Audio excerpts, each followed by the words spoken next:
tunggu dulu wahai kereta, itu ada hamba yang telah berbuat kebaikan.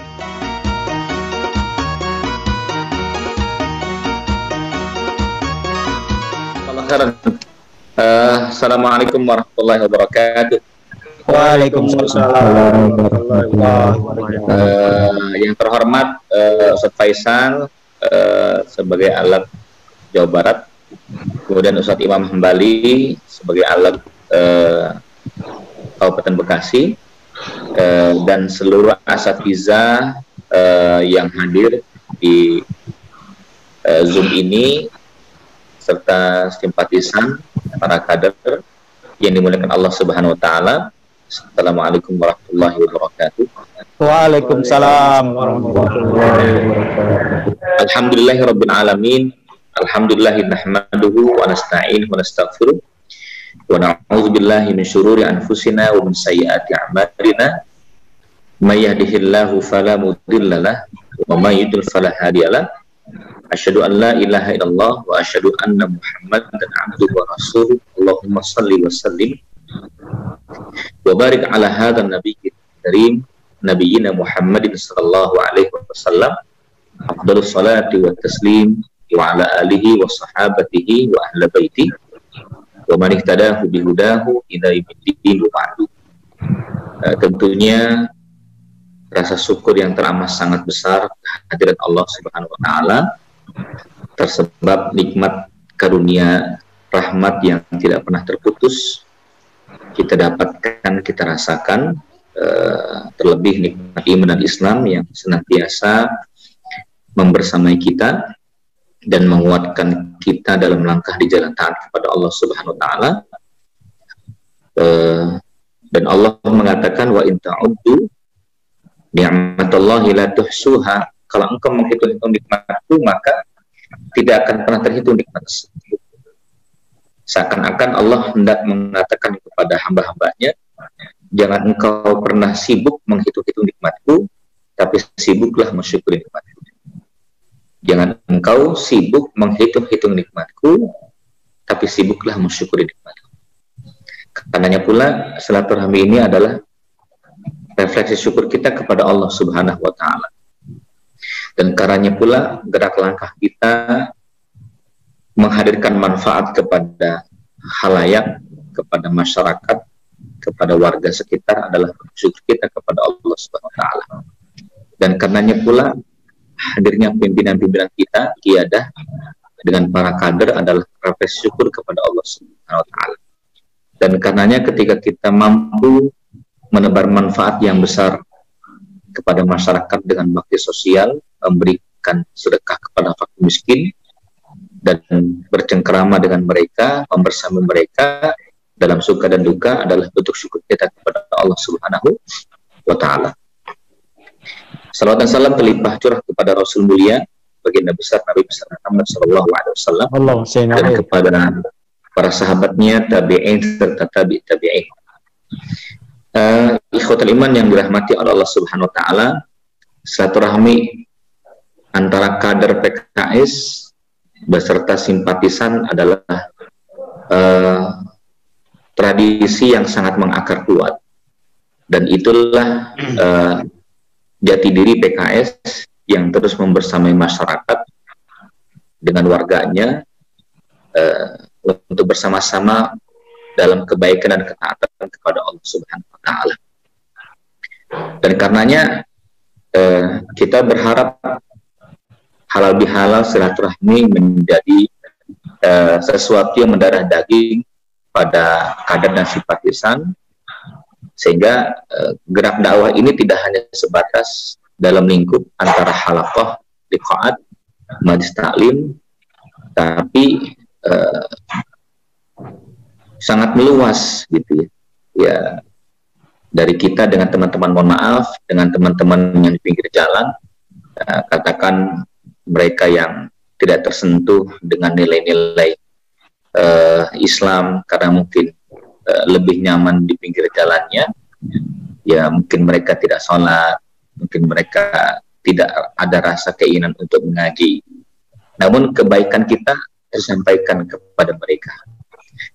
Kebaikan itu berupa nilai-nilai sosial, ya, sapaan salam kita, beras kita, pakaian kita sampai kepada mereka, dan mereka merasakan sentuhan tersebut, dan Allah memberikan hidayah ke hati mereka.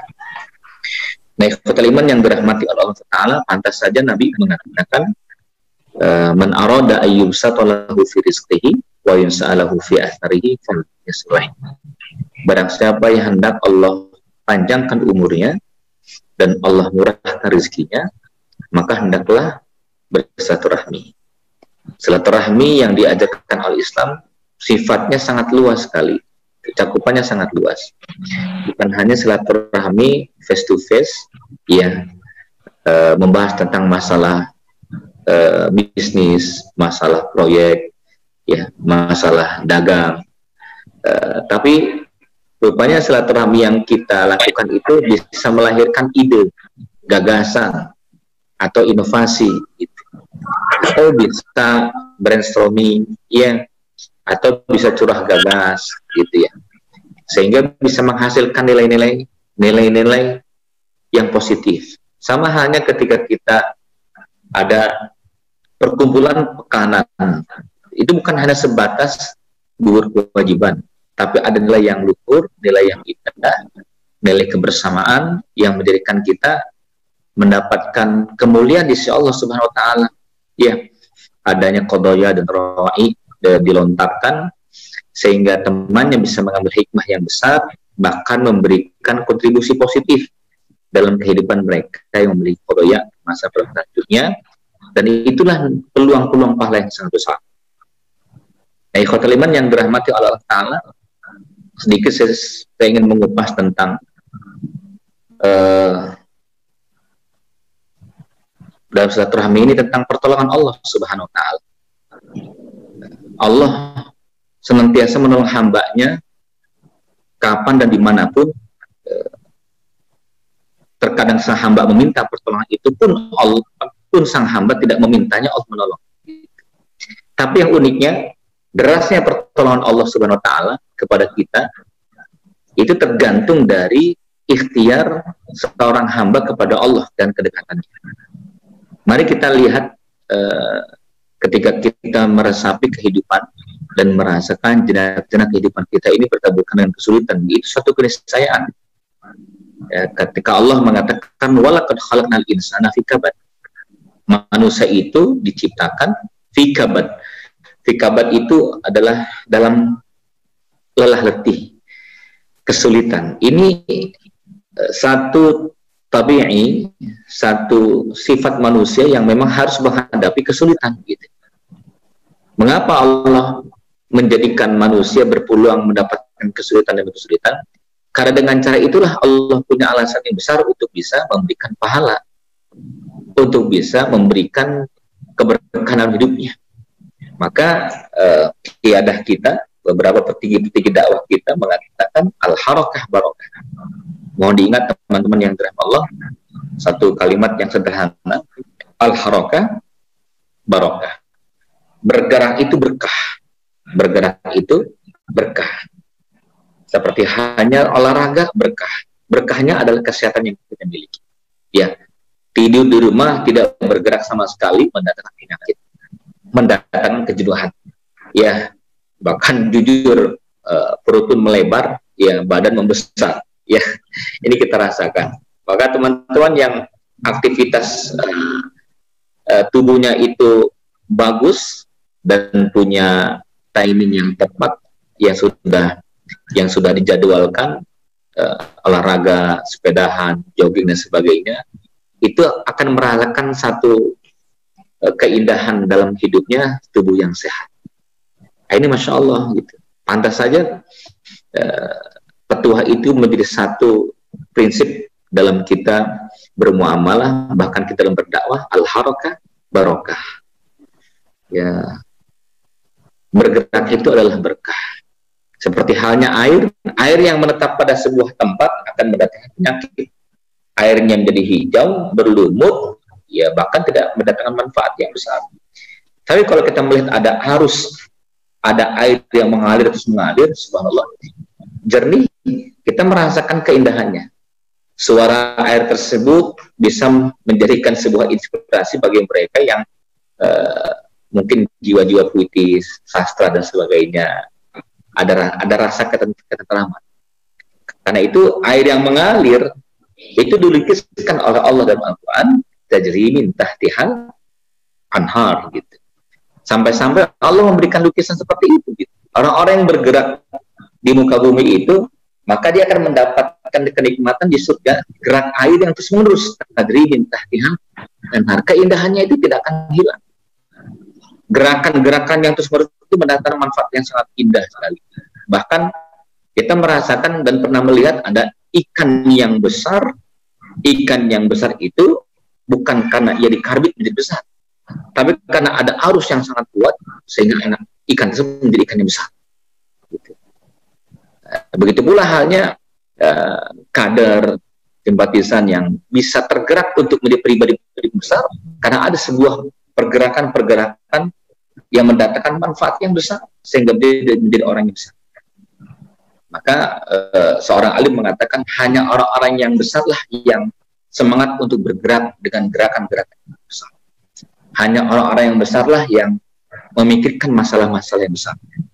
Ditambahkan lagi sebuah kalimat yang indah, ketika engkau disibukkan dengan sesuatu yang besar, maka engkau tidak akan pernah disibukkan dengan sesuatu yang kecil.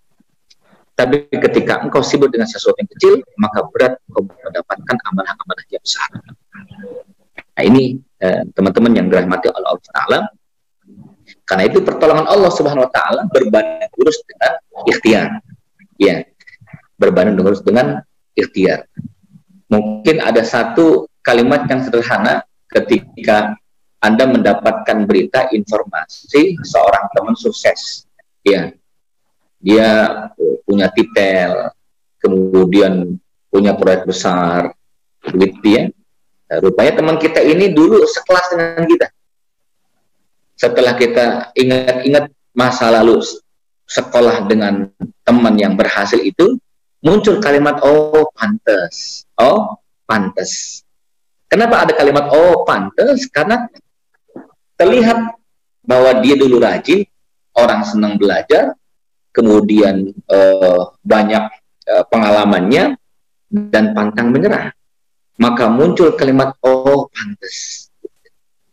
Ya, coba kalau kita lihat teman-teman yang dirahmati Allah Ta'ala, kita lihat pada surat Maryam, Kaf Ha Ya Ain Sad. Pada ayat yang kedua ada sesuatu yang indah dan menarik yang perlu kita renungkan. Ya, Allah mengatakan di dalam ayatnya, zikru rahmati rabbika abdahu Zakaria. Zikru rahmati rabbika abdahu Zakaria. Zikru, Allah memberikan ingatan. Ingatlah itu, ingatlah rahmat Tuhanmu yang datang kepada Nabi Zakaria. Disebutkan kisah Nabi Zakaria oleh Allah Subhanahu Wa Ta'ala berarti spesial. Allah menyebutkan hambanya kisah-kisah dalam Al-Quran karena hamba-hamba ini punya gerakan-gerakan yang luar biasa, sehingga dispesialkan oleh Allah Subhanahu Wa Ta'ala, sehingga diistimewakan oleh Allah Subhanahu Wa Ta'ala. Maka ayat Allah lagi mengatakan, Innallaha astafa Adam wa Nuha wa ala Ibrahim wa ala Imran 'alal 'alamin. Sungguh Allah telah mengistimewakan, Innallaha astafa Adam, Nabi Adam, wa ala Imran wa ala Imran 'alal 'alamin. Allah mengistimewakan Adam ya dan keluarga Imran dari yang lainnya. Mengistimewaan ini, mohon maaf, tidak serta-merta ujuk-ujuk datang, bukan hanya kebetulan, tapi Allah melihat kesungguhannya. Ya, iznada rabbahu, lihatlah ketika Nabi Allah Zakaria ketika punya kebutuhan, keinginan, ia serta-merta membersami Allah Subhanahu Wa Ta'ala, mendekati Allah Subhanahu Wa Ta'ala, bersabar dalam perjuangannya. Sehingga dalam surat Al-Anbiya ayat 89 ayat 90, nah ini ya ikhtiar yang luar biasa dari Nabi Zakaria. Sabarnya 15 tahun belum mendapatkan anak. Ya, sampai-sampai beliau 115 tahun usianya itu belum mendapatkan apa? Dan di akhir usia 115 tahun lah baru mendapatkan buah hati dari seorang istri yang saat itu usianya 85 tahun. Antum bisa bayangkan. Masya Allah. Nabi Zakaria. Siapa nama istrinya? Ada yang tahu? Bu Zakaria. Ingat itu. Ya. Nama istri Zakaria adalah Bu Zakaria. Ya, supaya jangan ngantuk nih. Ya Allah. Gambarnya doang kita ditinggalin. Ya Allah. Gitu. Hadir Ustaz. Hadir. Oh iya. Ini enggak maksudnya yang lain. Itu mungkin PKS di tempat yang lain ya, kalau di sini enggak. Insya Allah. Iman yang dirahmati Allah Taala. Ya, pertanyaannya, kenapa Nabi Zakaria beberapa kali disebutkan Al-Quran? Ya, kalau pada ayat 89 dan 90 surat Al-Anbiya, Allah menegaskan ada tiga. Satu yang utama, dua menjadi kebiasaan. Yang pertama adalah menyertai Allah dalam tindak tanduknya, menyertai Allah dalam keluh kesah, menyertai Allah dalam perjuangan hidupnya. Iznada rabbahu wa Zakaria iznada rabbahu rabbi la tazarni fardan wa anta khairul warithin. Ketika ada masalah, ketika ada kesulitan, apapun riak-riak kehidupannya itu senantiasa bersama Allah SWT. Iya. Maka mohon maaf dalam bab rumah tangga, dalam bab mendidik anak-anak, dalam bab ketika kita bercampur baur dengan warga dan masyarakat, pasti ada yang namanya keluh kesah. Pasti ada yang namanya masalah. Pertanyaannya, seringkah kita adukan kepada Allah Subhanahu wa Ta'ala? Yang kita lakukan, yang sering kita lakukan adalah kita curhatkan itu kepada teman-teman. Tapi enggak kita adukan kepada Allah Subhanahu wa Ta'ala. Tapi antum lihat pada surat Al-Anbiya ayat 83, 84, 85, 87, 89, 90. Iya, lembaran sebelah kanan itu kisah yang sangat indah bahwa para nabi memberikan pelajaran kepada kita lewat Al-Quran bahwa ketika ada permasalahan hidup, serahkan kepada Allah SWT. Ya, sampai pun kita punya konstituen, ya, punya masalah-masalah dakwah, yang pertama kali dilibatkan adalah Allah Subhanahu wa Ta'ala. Ini adalah akar ketauhidan. Ini adalah lubuk tauhid. Ini esensi tauhid. Menyertai Allah Subhanahu wa Ta'ala. Ini subhanallah. Iznada rabbahu. Menyertai Allah Subhanahu wa Ta'ala. Pantas ketika Nabi Musa alaihissalam dikejar-kejar oleh tentara-tentara Firaun dan mentok tidak ada jalan lagi, yang ada hanyalah lautan yang luas. Umat Musa mengatakan inna lamudrakun. Surat Asy-Syu'ara melukiskan falamma tara al-jam'ani qala ashabu Musa inna lamudrakun. Umatnya Musa mengatakan, wahai Musa, lihat Fir'aun udah dekat sama tentaranya, habis kita, hancur kita. Masya Allah. Dan ini menjadi satu gambaran yang sederhana ketika ada teman-teman kader yang merasa terusik hatinya, ya,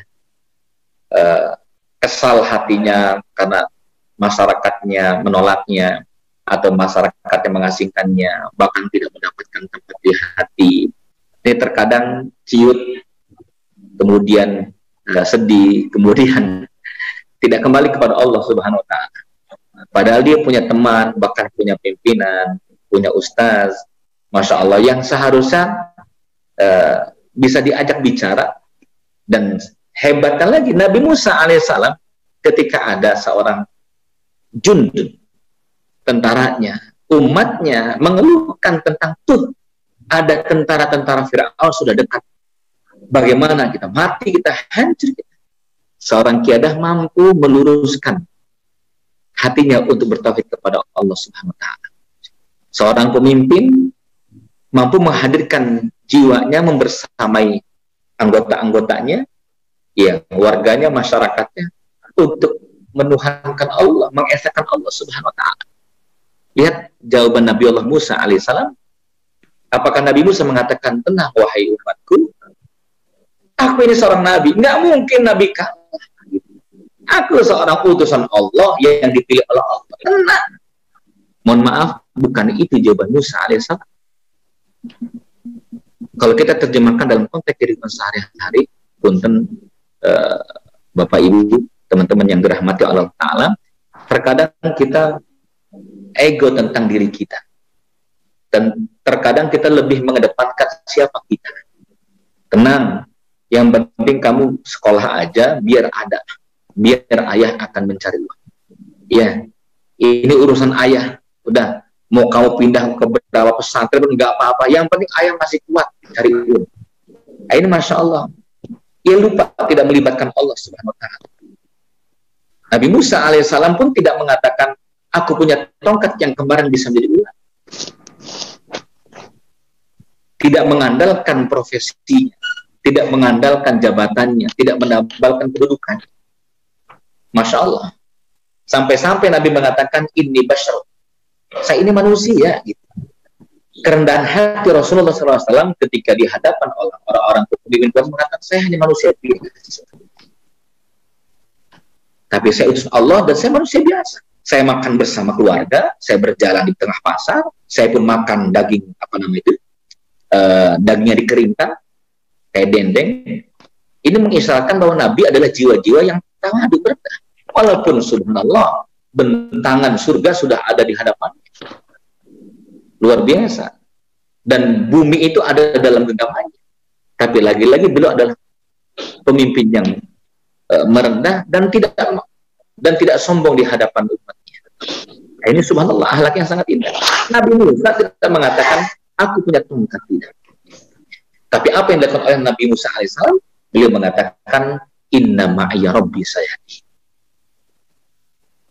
Ketika terdesak, Masya Allah, ketika terkepung, Nabi Musa mengatakan, inna ma'ya rabbi sayahdi. Inna ma'ya rabbi sayahdi. Kita akan bersama Allah Subhanahu Wa Ta'ala. Allah yang akan berikan petunjuk.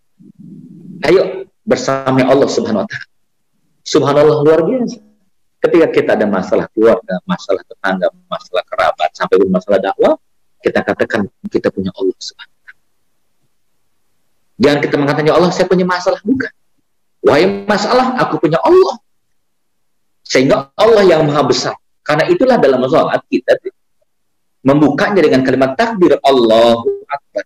Hanya Allah yang maha besar. Masalahku ini kecil. Jabatanku ini kecil, ya Allah. Apa yang ada di bumi ini kecil. Bahkan langit dan bumi ada dalam genggaman Allah Subhanahu Wa Ta'ala. Lillahi ma fis samawati wa ma fil ardh. Maka subhanallah, kalau kita merujuk pada ayat Allah, sesungguhnya seorang dai, kader, itu tidak akan pernah ciut ketika menghadapi beberapa macam ujian-ujian dalam hidup. Ia mendapatkan inspirasi yang sangat hebat dari Al-Quran. Ini cara Allah mencintai hambanya. Subhanallah. Maka ikhwatal iman yang dirahmati Allah, kemenangan dalam dakwah ataupun pertolongan Allah Subhanahu Wa Ta'ala akan datang. Ada beberapa sebab-sebabnya. Ya, termasuk dianggap pertolongan hidup kita yang kita membutuhkan tertutupnya hutang, terpenuhi hutang kita. Kemiskinan berubah menjadi berkecukupan. Ada masalah tak kunjung selesai, Allah akan selesaikan. Punya masalah dengan keluarga, masalah orang tua, masalah dengan anak, Allah akan selesaikan. Apabila kita memiliki 4 hal yang besar. 4 hal yang besar. Yang pertama, ikhwatul iman yang dirahmati oleh Allah Subhanahu Wa Ta'ala, perhatikan pada surat Al-Baqarah ayat 152. Surat Al-Baqarah ayat 152. Fadhkuruni azkurkum washkuruli wala takfuru. Ya. Fadhkuruni azkurkum, maka sebutlah namaku, ingatlah aku. Azkurkum, itu jawaban Allah. Perintah langsung syarat, jawab syarat. Kalau engkau menyebut namaku, ingat aku, maka aku akan ingat engkau. Ingatnya Allah kepada hambanya, apa itu? Bentuknya ketentraman hati, kekuatan jiwa, kemudahan setiap urusan. Ini sesuatu yang sangat indah. Ingat Allah itu ada satu kekuatan. Contoh sederhana nih, mohon maaf teman-teman yang dirahmati Allah Ta'ala. Ya, nih jujur aneh tinggal dulu di Priuk, Tanjung Priuk dulu tahun 80-an lah gitu ya. Itu biasanya kalau main jalan-jalan pengen ke mall, itu mall itu yang ada dulu yang besar, Senen, Mall Senen, gitu ya, di proyek Senen di Jakarta Pusat yang dekat atrium itu. Itu biasanya kita kalau main-main itu ke Senen. Nah, biasanya kita kalau jalan-jalan 3 orang, 4 orang ke Senen. Nah, sampai di sana biasanya nasibnya apes. Apa itu? Ditodong orang-orang Senen. Uang kita tuh habis tuh ditodong begitu, Masya Allah. Nah, satu hari ketika kita mau jalan ke Senen, itu ada tetangga bilang, lu kalau ke Senen ada preman yang nodong itu, lu sebutin nama saudara gua, lu bilang Udin Tompel. Nih, mohon maaf kalau ada kesamaan namanya gitu ya. Lu bilang Udin Tompel, itu dia jagoan di sini, bosnya preman tuh di situ. Lu bilang Udin Tompel aja, lu bilang saudara gua gitu. Coba dah gitu. Akhirnya kita ke sana, kita berangkat 4 orang ke sana. Betul. Pas di sana ditodong lagi kita. Ini loh, ada uang nggak deh? 1.000 seceng. Iya. Atau berapa kek? Dirobot kantong kita tuh. Luar biasa. Tapi ketika ia mau bertindak merokok kantong kita bilang, Bang, jangan Bang, gue punya saudara Bang. Apaan saudara apa lo? Gue punya saudara nih Udin Tompel di sini. Lo apa hubungannya sama Udin Tompel? Ya adalah masuk saudara Udin Tompel. Ketika kita menyebutkan Udin Tompel, tiba-tiba ngeper tuh. Ini bahasa orang Jakarta ngeper nih ya, gitu ya. Tiba-tiba dia ngeper tuh. Udah lewat. Alhamdulillah kita nggak dirogoh, nggak diambil uangnya, nggak ditodong. Hanya menyebutkan nama Udin Tompel. Luar biasa. Coba kita renungkan, subhanallah, hanya menyebutkan Udin Tompel kita selamat. Apalagi kalau kita menyebutkan Allah subhanahu wa ta'ala, Allah yang maha menyelamatkan hamba-hambanya. Ubun-ubun kita ada dalam genggaman Allah subhanahu wa ta'ala. Nyawa kita ada dalam kuasa Allah subhanahu wa ta'ala. Qulillahumma malikal mulki tu'til mulka man tasha wa tanzi'ul mulka liman tasha wa tu'izzu man tasha wa tuzillu man tasha biyadikal khair. Innaka ala kulli syai'in qadir. Pertolongan Allah datang itu ketika kita banyak menyebutkan nama Allah. Bagaimana cara menyebutkan nama Allah? Kadar yang dirahmati Allah, berbanyak baca Quran. Ayo nih, bukan berarti selepas Ramadan libur baca Quran. Udah tuh Quran kembali ke raknya masing-masing. Nah, ini Masya Allah.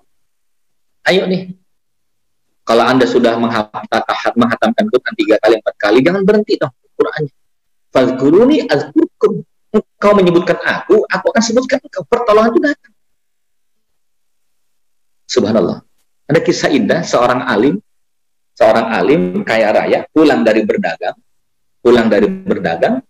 beliau bawa hasil dari dagangannya, subhanallah, itu apa namanya itu, uangnya banyak gitu ya. Di tengah jalan ada perampok menghadapnya, kata perampok itu, letakkan barang-barangmu dan siap-siap aku akan penggal. Kata orang saleh ini, ya aku akan serahkan daganganku, hasil daganganku. Tapi mohon izin saya untuk sholat 4 rakaat. Kata perampoknya, silakan sholat 4 rakaat. Setelah itu dia menghilang. Diizinkan sholat 4 rakaat. Ini preman semi soleh ini. Ya. Baik banget. Diizinkan sholat 4 rakaat. Orang alim sholat 4 rakaat. Setelah sholat, dia doa menyebutkan nama Allah. Ini adalah dalam kitab Nazartun Naim fi Kalim Sidil Mustaqim. Dia doa. Apa bunyi doanya? La ilaha illallahul halimul karim. Subhanallah wa tabarakallah rabbul arsyil azim. Walhamdulillahi rabbil alamin. Ini doa fi kurbah. Doa yang ketika kita dalam syiddah, dalam kesulitan yang teramat sangat, udah mentok tuh. Nyawa itu sudah di ujung pedangnya, pedang si perampok itu. Ya, sebutkan nama-nama Allah yang sangat indah itu. La ilaha illallahul halimul karim. Ya Allah, tidak Tuhan kecuali Engkau ya Allah, yang maha lembut, yang maha mulia. Subhanallah, maha suci Engkau. Walhamdulillah, wala ilaha illallah, wallahu akbar. Disebutkan doa tersebut dan disebutkan hajatnya. Tolong aku ya Allah. Apa yang terjadi? Ikhwatal iman yang dengan Allah, tiba-tiba melesat sangat cepatnya, seorang pemuda berkuda menghunus pedangnya dan menebas leher perampok. Terpisah kepala dengan tubuhnya. Terpisah kepala dengan tubuhnya. Luar biasa itu. Berdiri tegak pemuda itu. Orang soleh mengatakan, ya akhiman ant, siapa engkau wahai saudara, menyelamatkan aku dari perampok ini. Sang penolong itu mengatakan, ini Rasulullah ilaih, aku utusan Allah subhanahu wa ta'ala, malaikat Allah. Malaikat Allah, ketika engkau salat 4 rakaat, Allah mengatakan, wahai malaikat turunlah, jemput hambaku.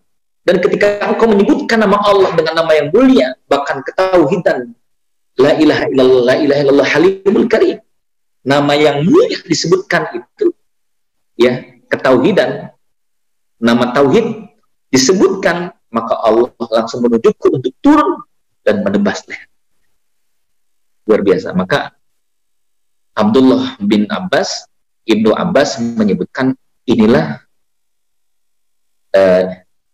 satu tanda bahwa seseorang ketika punya hajat, salatlah 4 rakaat dan ucapkanlah doa. Ucapkanlah doa ini. Hanya subhanallah. Maka kita bisa mengambil sebuah kesimpulan, pertolongan Allah itu datang ketika kita dekat dengan Allah dengan zikir. Zikir yang paling mulia itu adalah zikir lain. Zikir yang paling mulia itu adalah zikir tilawatul Quran, membaca Al-Quran. Ini subhanallah. Ya, la ilaha illallahul halimul karim, subhanallah wa tabarakallah rabbul arsyil azim, walhamdulillahi rabbil alamin. Udah hafal ya? Ini wajah-wajah apa semua nih, insya Allah, amin. Ya, waduh. Ya, ini amalkan doa ini sederhana. Ya, ini ikhwan fillah yang Allah. Dari yang pertama kita lihat pertolongan Allah akan datang ketika kita menyebutkan nama Allah. Ya. Yang kedua, pertolongan Allah itu akan datang. Perhatikan, ikhwatul iman yang terdapat pada surat Al-Imran ayat 123, 124, 125 tentang perang Badar. Walaqad nasarakumullahu bi Badrin wa antum adillah fattaqullaha la'allakum tashkurun. إذ تقول للمؤمنين ألن يكفيكم أن يمدكم ربكم بثلاثة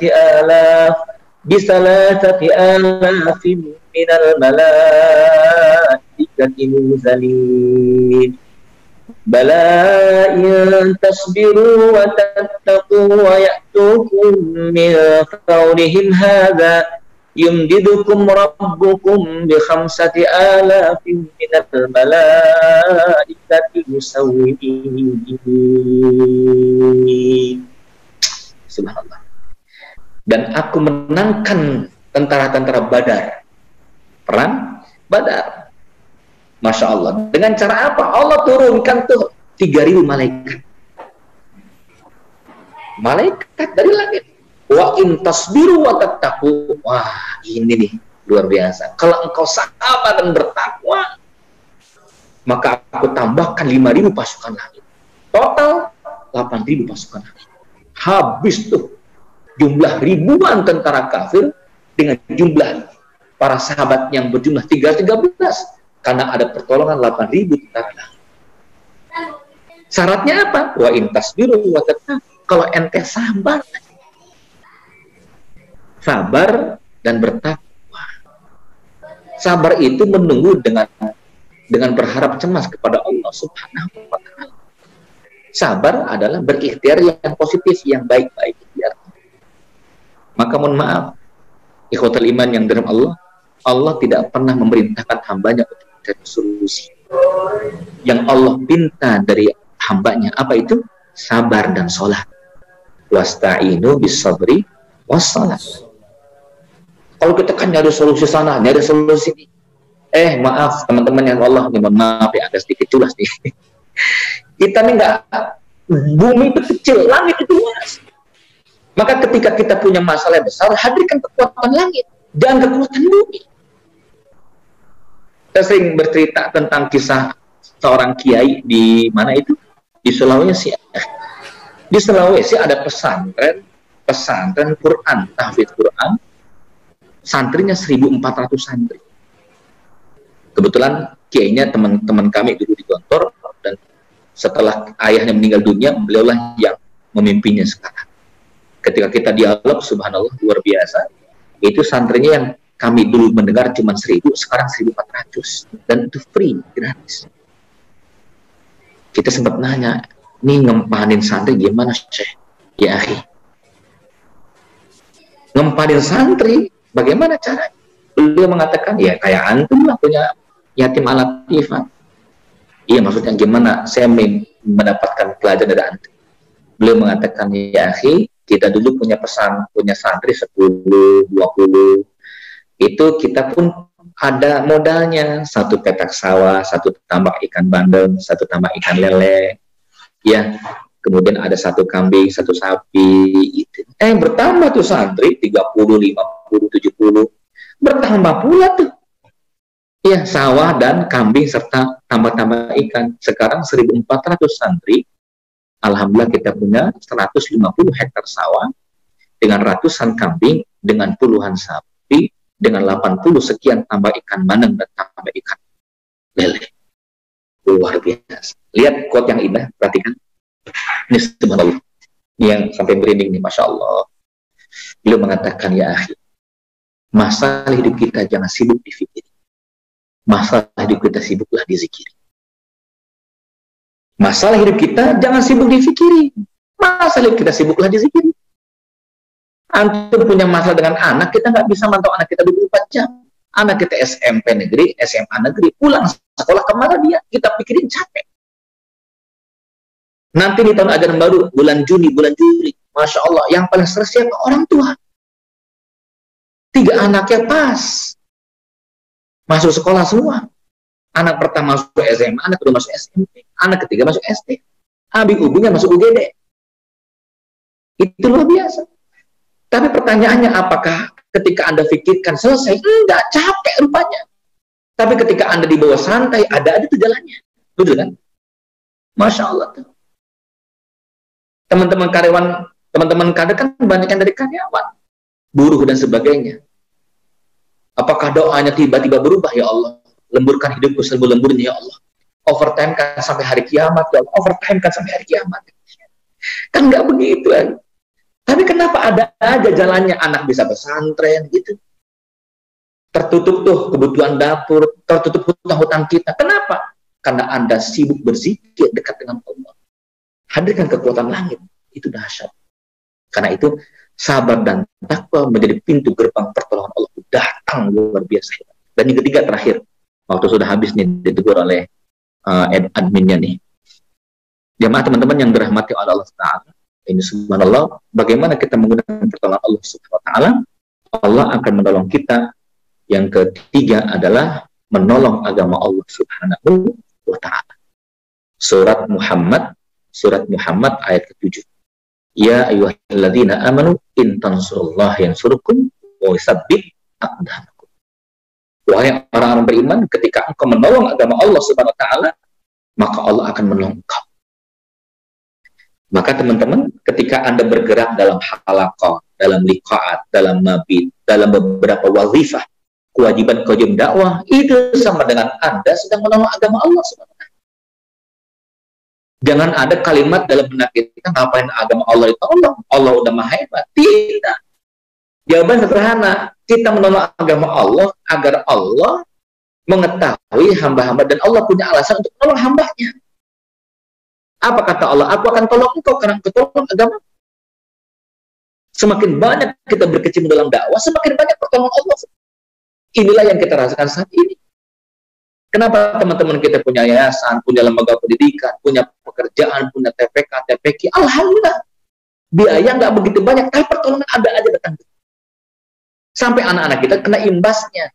Dampak baiknya apa itu? Alhamdulillah anak kita ada yang hafal Quran.